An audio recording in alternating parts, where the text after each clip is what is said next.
आर्य समाजी कहते हैं कि वेदों में लिखा है कि न तस्य प्रतिमा अस्ति, परमात्मा की कोई प्रतिमा नहीं हो सकती, इसलिए मूर्ति पूजा वैदिक नहीं है, ऐसा वो लोग कहते हैं। लेकिन उन लोगों का ये भ्रम है आर्य समाजियों का। न तस्य प्रतिमा अस्ति, इस वाक्य का अर्थ यह है कि भगवान का कोई प्रतिमा नहीं हो सकता, भगवान के समान कोई नहीं हो सकता। और भगवान के समान क्या, हमारे आपके समान भी कोई नहीं हो सकता। एक जैसा कोई दूसरा होता है, अरबों अरबों आदमी है, लेकिन किसी का चेहरा किसी से मिलता है, किसी की बुद्धि, किसी की गतिविधि, किसी का शरीर आकार प्रकार किसी से मिलता है, सब एक दूसरे से भिन्न है। तो जब हमारे आपके समान दूसरा इस संसार में नहीं है तो भगवान तो अलौकिक है।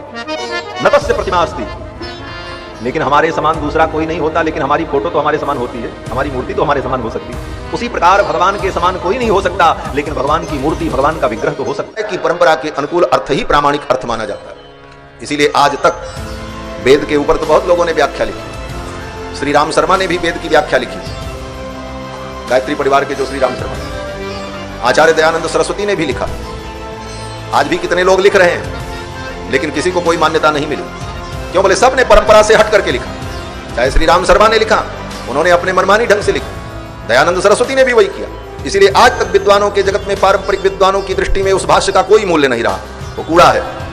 और जो परंपरागत है, सायण भाष्य, उब्बट का भाष्य, महीधर का भाष्य, जो सांप्रदायिक सिद्धांत की परंपरा से चला आया, आज उसी भाष्य को प्रामाणिक आज भी माना जाता है।